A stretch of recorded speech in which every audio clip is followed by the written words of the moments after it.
Well, the average person will reply, including the average church member, that it's the doctrine of the fall and the doctrine of restoration which the church has, which interested them most and perhaps first affected them profoundly. My own feeling is that the doctrine of God is the most interesting. It's a modern doctrine because God suffers, God weeps. The notion of God as a suffering God is very much in this. So God works through human instrumentation. He is constantly pained by the condition of the world and is working through human instrumentation to try to restore the original fall. So the notion of God is, I think, somewhat novel, but also quite congenial to the modern temperament that others have been working toward. It's not a classical notion of God at all in the sense of the unmoved, eternal spirit. It may very well be closer to the biblical image, because I once said to someone who's high in the church, "Where did Reverend Moon get his sources?" And he snapped back at me, "The Bible and prayer." And it fits the background of the religious situation at the time here, that one studied the Bible very closely, and one prayed a great deal over the interpretation. This has interested me because I think some of the things I've been interested in the doctrine of God for maybe 50 years or modestly 40, because I thought that there's some things wrong in the present situation and most people's perception of God. So this interested me because it's a revisionist view, but I think it's a very biblical view. One person who didn't like my things on God snapped at me, "Fred, you have a very biblical notion of God," and this was meant as a critical comment that it wasn't sophisticated enough. And so I think the God who emerges in the divine principle is a very human spirit.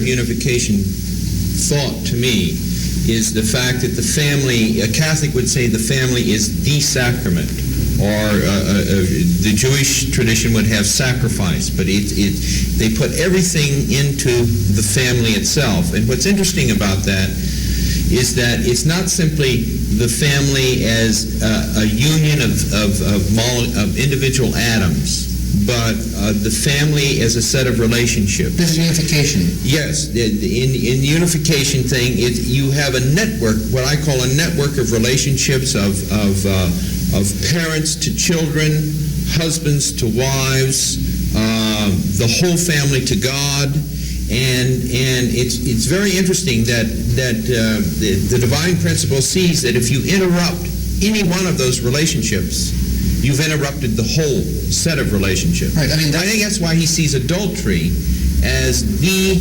key, because the interesting thing about adultery is that it is a relational sin. Right. Okay, it's a relational sin. It's not like my individual pride. He's not interested in individual pride, but in adultery. I think Dr. Rubenstein could tell us something about that from the viewpoint of Freud. Well, the thing that I find interesting here in the Reverend Moon's doctrine that original sin is essentially sexual in character is that he's using the language of religion and theology to say very much the same thing that Sigmund Freud is saying in the language of psychoanalysis.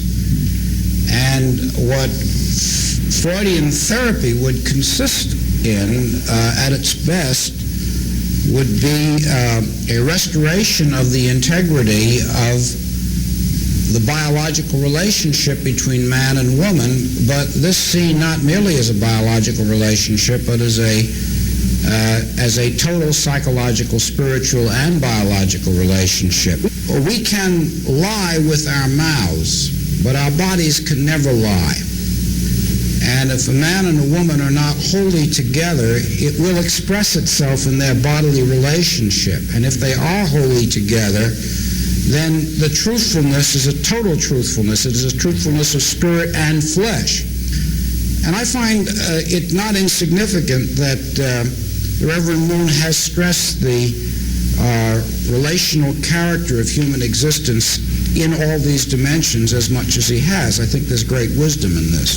So we have both a doctrine of creation here, and now we're also talking about a doctrine of the fall and trying to link those two elements together. Right. That is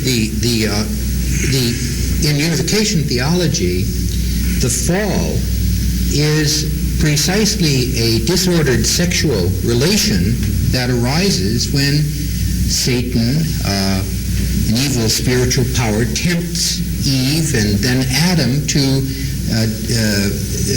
fail to continue in their maturation and their integrity. So adultery leads to the disordering of their relationship, and adultery is not only original sin, but in some sense it's the most difficult form of sin even today.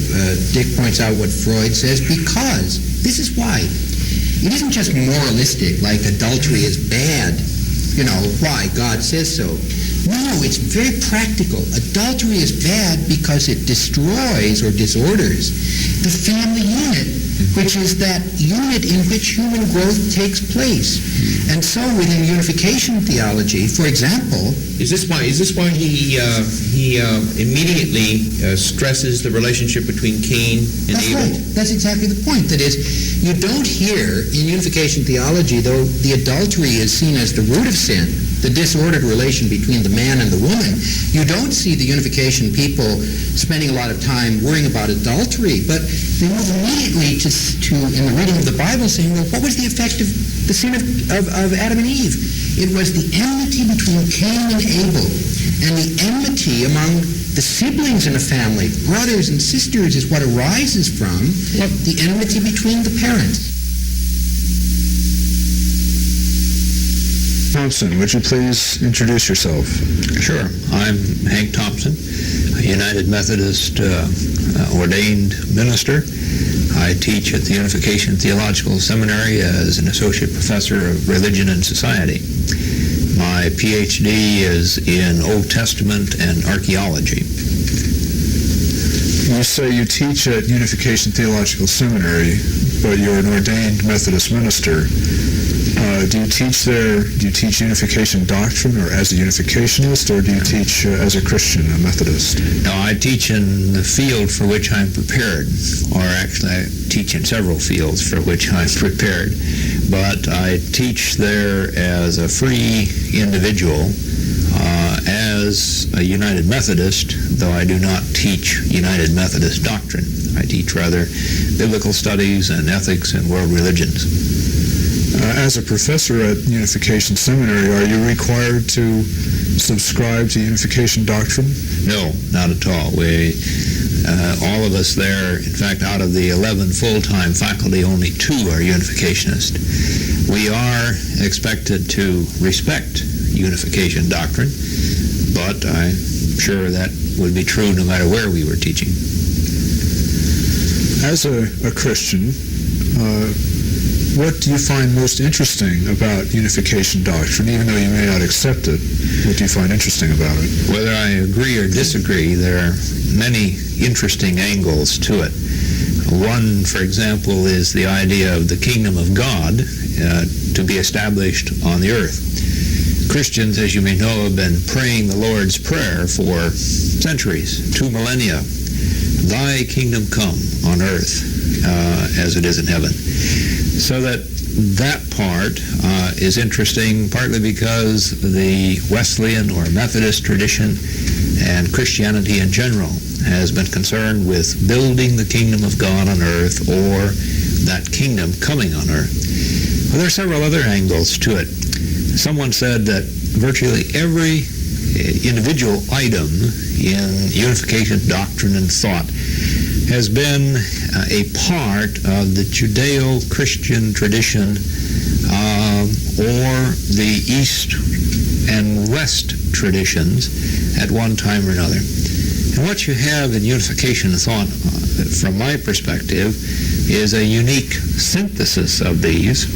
And part of its uniqueness is the way in which unification thought brings together East and West. Someone was just telling me at lunch today, for example, that they see many Confucian elements in unification thought. But these are filtered, I think, through an understanding of the Christian faith or the biblical tradition, the Judeo-Christian faith. So while on the one hand, I would say everything in it has appeared, that's too strong a term, virtually everything in it has appeared at one time or another in history, still there's a uniqueness to it in the way it's all put together. But there's another perspective about it that I find intriguing. You know, Korea is celebrating the 200th anniversary of Roman Catholic missions and the 100th anniversary of Protestant missions. 100 years ago, the Protestants sent missionaries to Korea who taught Koreans all kinds of things about Christianity. Now, the products, if you will, of that missionary movement are returning to Western shores. And Westerners don't always recognize what it was that they exported 100 and 200 and more years ago. If you stop to think about it and read your history, you can recognize many of these elements that appear startlingly new to the Western world of today. The Unification movement, along with several other movements, are called new religions. They're new only in the sense that they appear new within the last several decades in the Western world. It doesn't take much digging to realize that you're not looking at anything new at all. Hare Krishna, for example, is part of the Hindu movement, which is several thousand years old. The Unification movement builds a combination of Confucianism and Buddhism and Christianity, and you've got the Judeo-Christian tradition, which is several thousand years old. I find that a fascinating kind of mix, to be able to see what someone else has done through their inspired interpretation of the Bible. And you know, we all interpret the Bible. Even those biblical literalists who say we must take everything in the Bible exactly as it's written, they always manage to miss about 3/4 of what's there because they only pick out the things they're really interested in. And in that process, even the literalists are interpreting what's there. So it's fascinating to see how someone can look at the biblical tradition and see things there that I do not see because my orientation comes either from a Western perspective or an academic perspective, or more exactly a United Methodist or Wesleyan perspective. Now, some people find that disconcerting because you must interpret the Bible and the biblical tradition and Christianity only in their terms. In the Wesleyan tradition, we have a somewhat different perspective. John Wesley at one point was asked for help to destroy the Quakers. But Wesley wasn't interested in destroying anyone. He responded by saying, no, in all manner of opinion, we live and let live. And he said at one point, if your heart is as my heart, give me your hand. We are more interested, I think, in trying to understand one another and to work together, whether you want to call it for building the kingdom of God or simply for making a better world, than in trying to attack and destroy other people. In fact, someone said, what is the true church in the Christian tradition? And the response was, well, any group that persecutes another group cannot be the true church, because Jesus did not come to start a wave of persecution. So all of the anti-Semitism in the Christian tradition is anti-Christian. Now, positively speaking, one could then turn around and say, the true church is the one that promotes love and goodness for God and for humanity. Now, if the Unification movement can maintain that kind of focus, unity and diversity, which you have within the Unification movement, not to mention the rest of the world, that is concerned with building a common care for each other, for humanity, a common love for humanity, and a common love for God, then I think the Unification movement can make a tremendous contribution to human welfare and to the peace and the betterment of mankind. As a Christian, do you find that the Unification teaching on the kingdom of God, to which you referred, departs from the Christian tradition, complements the Christian tradition? How would you characterize it? Well, if I understand the Lord's Prayer, it says that we are praying to God that God's kingdom will come on earth. It seems to me that what Jesus did was to establish, if you will, a spiritual kingdom, although actually the kingship of God goes back into the Hebrew Scriptures and the history of Judaism and the Hebrew tradition. But he continued that concern with God as king and a divine kingdom that is spiritual, living in the hearts of human beings. But within that biblical tradition, you also have the idea that God is not just king in an abstract or spiritual sense, but God is king of all the earth. So what I see the Unification movement talking about with the kingdom of God is to make that a reality here on earth, so that all the world, all of life, whether you're talking about politics or economics or the academic world or ordinary daily life, the business world, any part of life is to be a part of that kingdom of God. Now, if or when that happens, it would seem to me that it would be the fulfillment. When you say complement, that sounds like completing something that was incomplete before, and so far so good. But I would rather think in terms of the fulfillment of the biblical tradition or prophecy for a kingdom of God on earth, where God is truly king for all people, and all people live together as brothers and sisters of the one Father, as members of the same kingdom on earth. Thank you. I think Earlier in our conversation, we mentioned the topic of eschatology, or the doctrine of the last things. And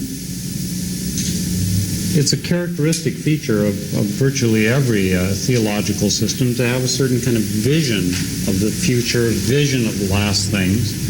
And here in the Unification Church, we have an eschatological vision that's centered on the theme of unification. Now, one of the problems that arises in relation to any eschatological vision is how one sort of brings that vision back into relationship with history and time. In unification teaching, I think it comes up under the heading of the relationship between providence and history. How can we speak about God's working in the historical process, and are there any ways to sort of trace and identify the footsteps of providence in history? And I know that in the American millennial traditions, there's been an emphasis on trying to understand God's movement in time and history in terms of, say, a notion like freedom. In some more religious forms, it's picked up in terms of seeing here in America the unfolding of traditions of religious freedom on the one hand, and on the other, more secularized eschatologies which see the nation as, say, being the bearer in time and history of God's will and purpose, and then it gets secularized in certain ways that raise America up above other nations as a special nation. And this is a major sort of problem, I think, that comes up in theology. How do we see, how do we understand what God is doing in relation to time? I myself, coming from a Christian tradition, say, look, we do have to try to see meaning in history, but how man can get God's viewpoint on the meaning of history, and especially on the meaning of the evils, the real evils that happen in time and space, is a difficult subject as far as I'm concerned. Kurt, one of the interesting things is you say we have to find meaning in history. Yes. No, I think that we do have to find meaning in history. Human beings do. They construct it. The question is whether there is one there. And I think there is one. And I think that on this point, I think the Unification Church says there is a meaning in history. How do we find it? And what is God doing? And the way you find it is that you have to sort of find your location in history, partly by a sense of where we're going in the future. And where are we going in the future? What's the Bible say? I say, don't mean that in a sense. We're going toward one world. We cannot live in a world which is divided into a plurality of nations that are fighting with one another. We need one world, a family of nations. And I think we're moving in that direction. Why so? International communication, spread of technology, one world economic system. The problems to achieve that become greater and greater too. But we're moving toward one family of nations on the political and economic level. I think we're moving also toward overcoming, the biblical vision is overcoming those things that most impede human development. The promise of technology is that we may overcome those physical difficulties that lead to early death, that impede people from growing. The promise of education is the possibility of some kind of higher development of our understanding. We surely believe in universal education for this reason. I think that God intends that. Good, but do you sense I worry about technology. Granted, it can do this. It can release this process of development, and yet at the same time, I can see to where it can overtake us. You're not answering my problem of evil. What do I do with evil? Well, I think that the problem of evil is a very real problem, and it comes up precisely at this point. That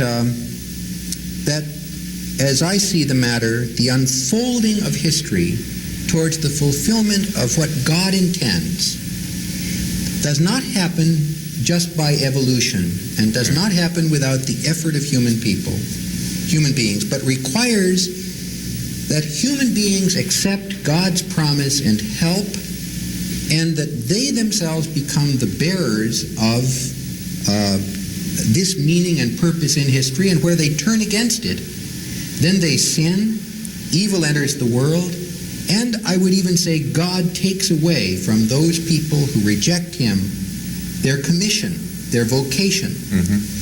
And in our own day, it seems to me that this crisis of God's perhaps taking a vocation and a commission away from a people is most to be seen in the events in Germany during the Second World War, where Christian churches failed to maintain solidarity with especially their Jewish brethren, and in that sense denied their own faith in the universality of the human community and under the fatherhood of God.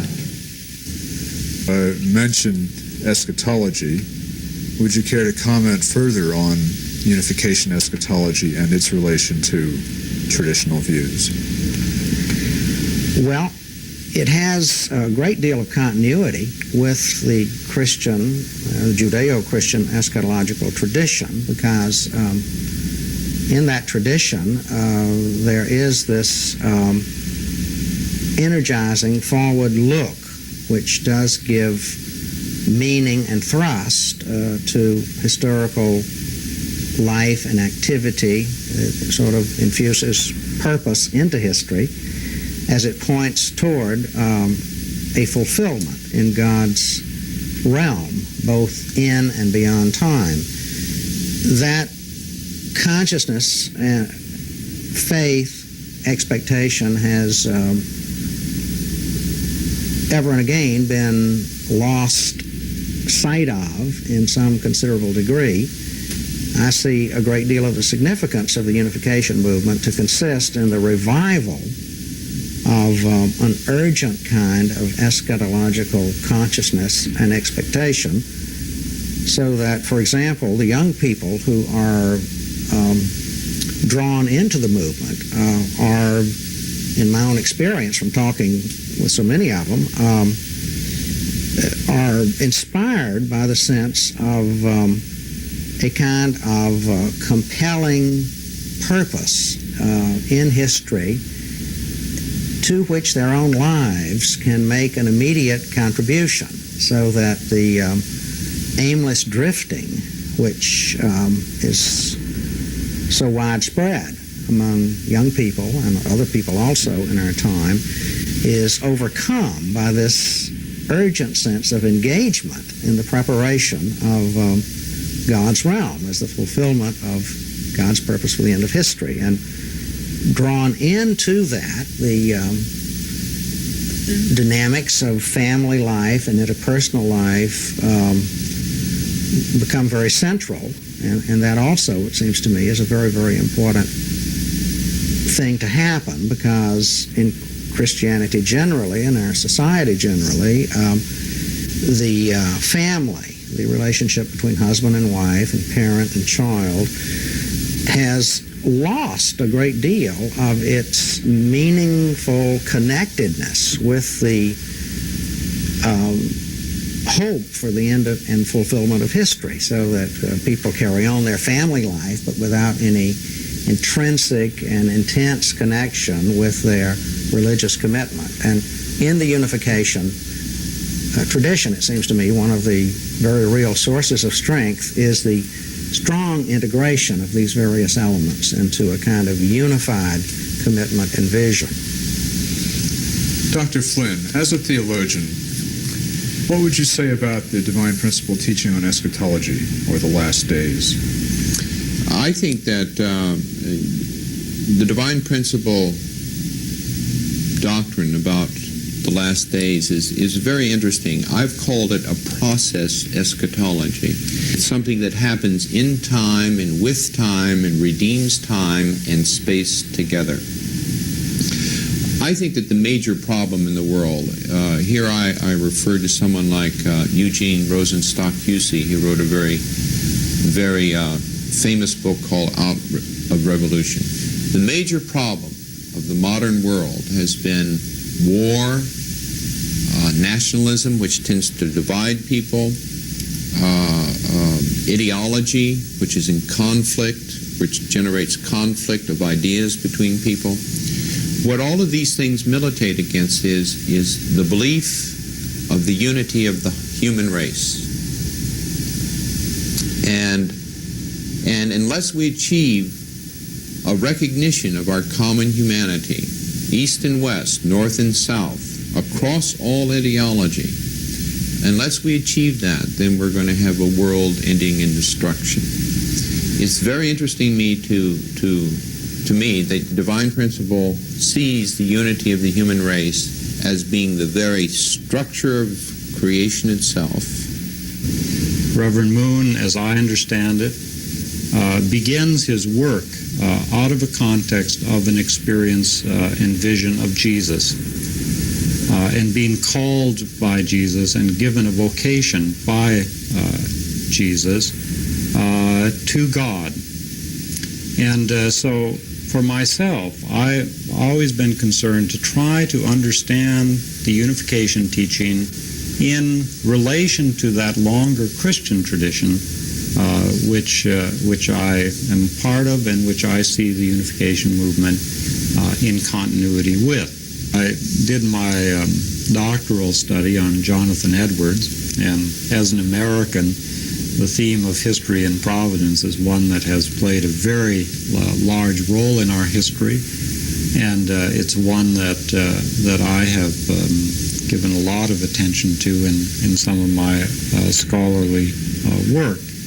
As I understand the Unification teaching, divine principle teaching on providence and history, we have here a strong affirmation of a divine being, God, the Creator God, who continues to care and provide for his creation, which is really the root meaning of providence, a God who provides, gives what is necessary, and that we have here a teaching of a God involved in the process of history and trying to bring man back into a richer relationship with those original sort of purposes that God had in creation. And as you're probably aware, there's around within our world a great deal of pessimism, a great deal of nihilism, a great deal of shrugging the shoulders in the face of what seem to be hopeless problems that everywhere confront us. I think the Unification teaching on providence in history is an important antidote to that feeling, because that's a feeling that ends in despair and leads nowhere. And instead here we have a ringing affirmation of how God is continually involved in creation, in history, and seeking through those who respond to the divine presence to further those original purposes and bring the kingdom. And I think, again, that that's an important message for us to hear. And is certainly consistent with many contemporary trends within Christian theology, traditional Christian theology.